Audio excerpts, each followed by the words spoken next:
44 nouveaux cas de la maladie à coronavirus enregistrés samedi en Côte d'Ivoire.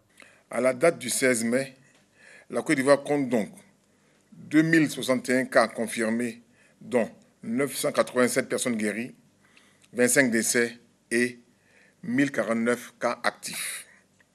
Le nombre total d'échantillons est de 17 513. Le ministère de la Santé et de l'Hygiène publique tient à rappeler aux populations que la COVID-19 continue de circuler dans notre pays. Raison pour laquelle nous insistons sur le respect de toutes les mesures barrières mises en place par le gouvernement. Demain, les élèves reprendront le chemin de l'école à l'intérieur du pays. Un réaménagement du temps de travail est mis en place et va permettre la prise en charge des élèves en 2 groupes. Les infrastructures scolaires seront occupées par chaque groupe par rotation 1 jour sur 2. 13h. Restaurant Texas Grill dans la commune de Cocody. Nettoyage des tables, balayage, réparation des plafonds.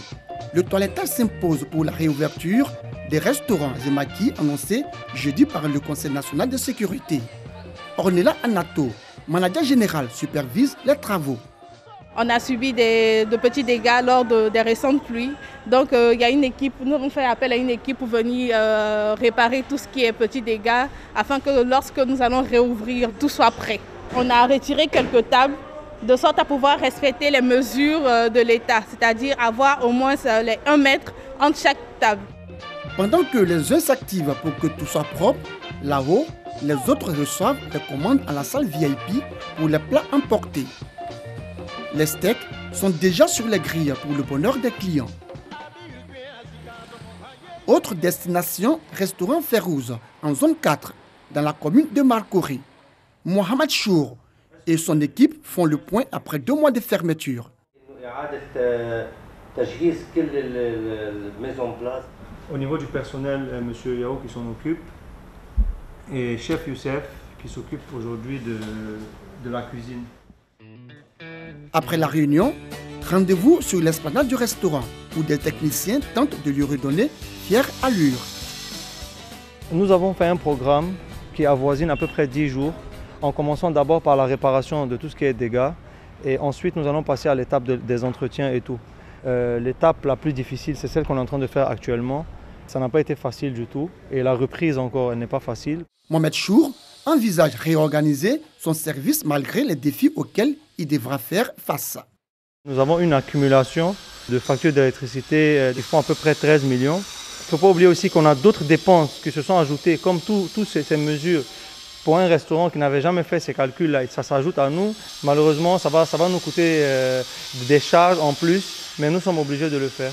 Donc pour ça, vraiment, si aujourd'hui, nous les restaurants, nous pouvons avoir un soutien, vraiment, ça va arranger tout le monde. Toujours dans la commune de Marcory, les tenanciers des maquis se préparent eux aussi pour la réouverture.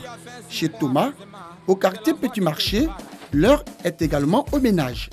Bon, depuis qu'on est en train d'arranger le coin, il n'y a pas de coin pour s'asseoir normalement, mais les clients viennent un et un quand même.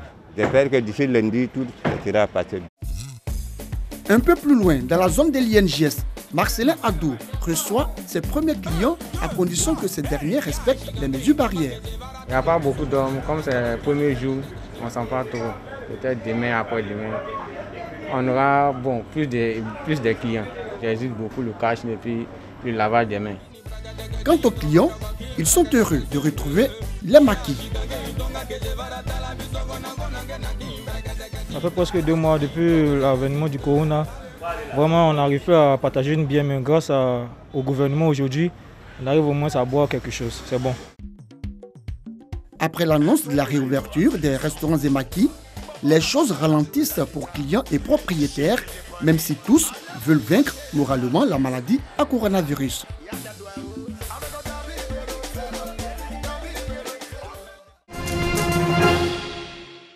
La crise sanitaire a exacerbé leur vulnérabilité du fait de leur situation de handicap, révèle la déclaration de la Confédération des organisations des personnes handicapées de Côte d'Ivoire relative à la COVID-19, lue ce vendredi au siège de cette structure dans la commune de Marcory.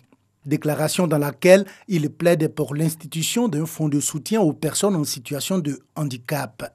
Nous voulons en appeler à la solidarité de toute la société ivoirienne, aux collectivités locales et élus locaux envers les personnes à travers des dons en vivres et non vivres tels que les gels hydroalcooliques, cache-nez.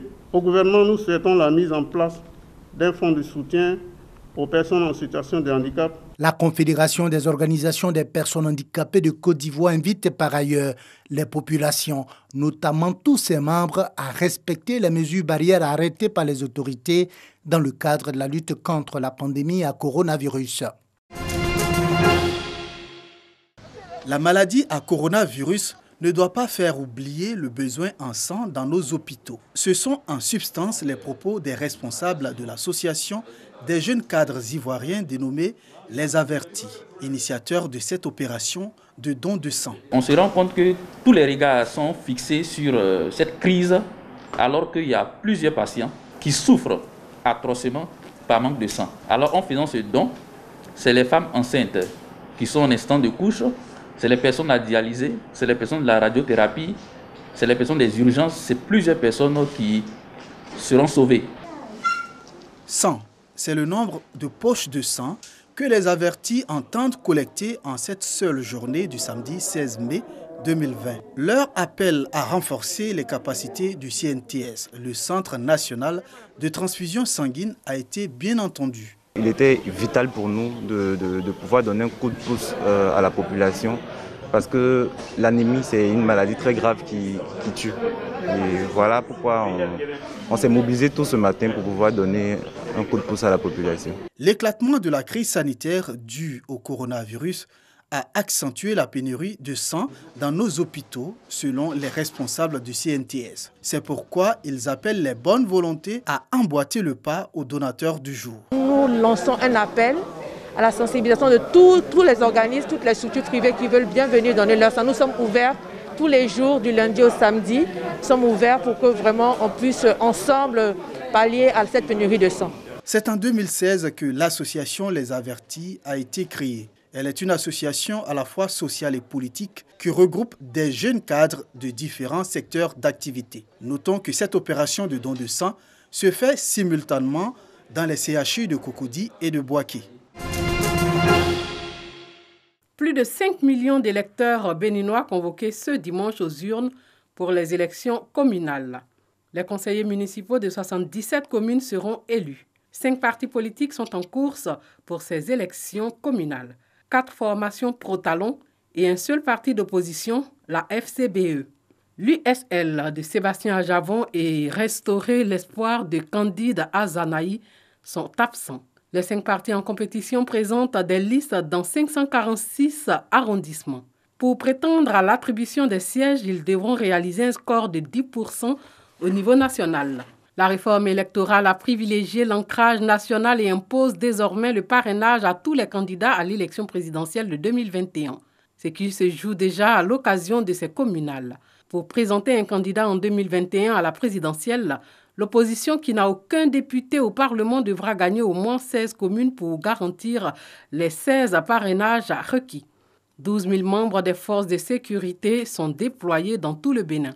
Ils auront notamment pour mission de faire respecter les gestes barrières, lavage des mains, distanciation sociale et port de masque dans les centres de vote. Et selon le ministre de la Santé, Benjamin Oukpantin, le gouvernement a fourni à la commission électorale 5 millions de masques et 30 000 flacons de gel hydroalcoolique. Les bureaux fermeront à 16h, heure locale.